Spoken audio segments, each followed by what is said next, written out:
Cloudflare has added its name to the growing list of companies cracking down on hate groups. The web security company decided to end its business with the Daily Stormer, a known neo-Nazi website, after both GoDaddy and Google severed ties. It was an unexpected move, as Cloudflare has prided itself on its unwavering commitment to free speech, even as it's been criticized for providing services to alleged terror groups. Joining us now to discuss, Cloudflare co-founder and CEO Matthew Prince. You have said in the past, a website is speech, it is not a bomb. Yeah. What's different this time? Well, I think that the Daily Stormer was a really unique incident, and to us, it was the exception that proved that we really needed to rethink a lot of the rules, not just with Cloudflare, but with the tech industry in general. In this case, the Daily Stormer really came on our watch list, our attention list, and really got put on probation a few months ago when we started to get reports that they were actually harassing people that were submitting abuse reports through our platform. And then earlier this week, they were bragging on their bulletin boards that the people of Cloudflare, the senior management of Cloudflare, were actually supporters of theirs. In reality, we think that the content that was on the site is abhorrent and vile. And that was really the final straw for us. But I think there's a really important piece here where we need to think about who it is as a technology company or the society in general that can regulate what content is online. I sit in a very privileged position running a company that sees about 10% of all internet requests, and I could make a decision that they shouldn't be online anymore. And I'm not sure that I'm the right person to be making that decision. Now, to be clear, I think we should take a moment to talk about what Cloudflare does, because just because you pulled the plug doesn't take the site down, but it makes it more vulnerable to attack, right? That's right. And so Cloudflare provides a number of services. We make sites faster, we help them stay online, we stop big cyber attacks launched against them, and again, see a huge portion of the internet. Most of our big customers are big Fortune 500 companies and otherwise, but we have small customers like the Daily Stormer that get attacked all the time.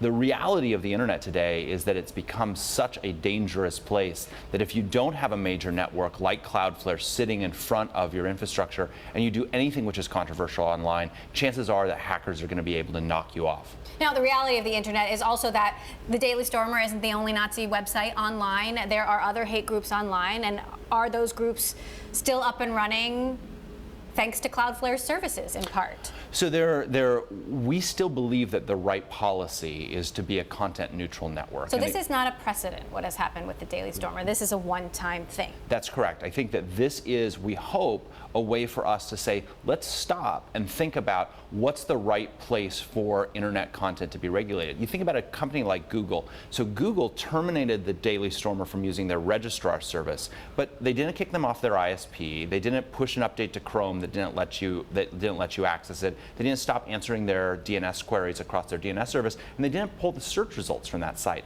What that tells me is not that Google made a mistake in that, but that where in the internet stack something is being restricted or controlled matters. And so the rules for someone like Facebook or Twitter or YouTube are inherently going to be different than a company that runs a network like Cloudflare or Level 3. And I think we need to have that conversation about where is the right place for content to be regulated and who's going to make those decisions and how are they going to make those decisions.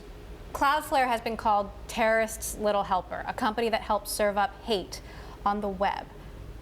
Even if the rules are different for you than it is for these content providers, how do you respond to those accusations? Well,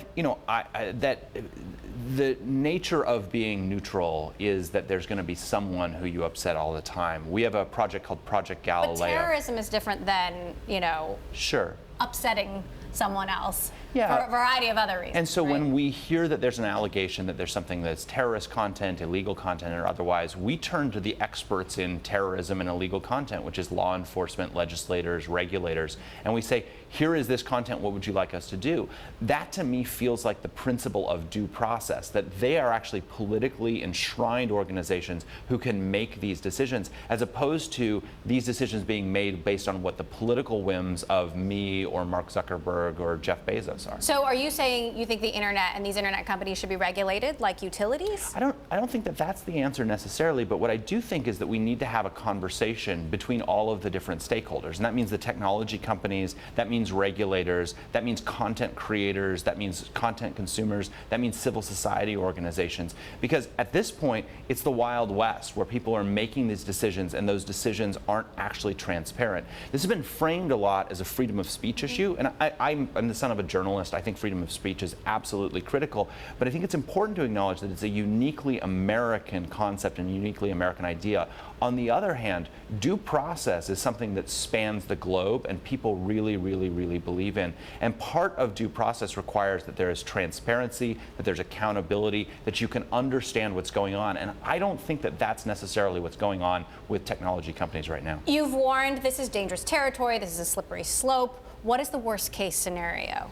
Well, again, I think the worst case scenario is that you have a cabal of 5 to 10 tech executives who basically are choosing what content can and cannot be on the internet based on either what their own political and personal agendas are, or even in worst case, what their economic incentives and agendas are. That, again, I think is something that even as someone who sits in that privileged position, I'm worried about as an internet consumer. And I think it's important, again, that there's an understanding and accountability for when technology companies are making these decisions. Look, these people, Nazis would find each other if the internet didn't exist, That's right? But some people have argued that technology has given these groups oxygen, has allowed them to find each other more easily, has allowed them to grow. Given that these tech companies are now so powerful, including your company, which handles 10% of all internet requests, do you think that by taking a moral stand, even if it is a stand that these companies haven't taken before, they can actually make a dent in the fight on terror?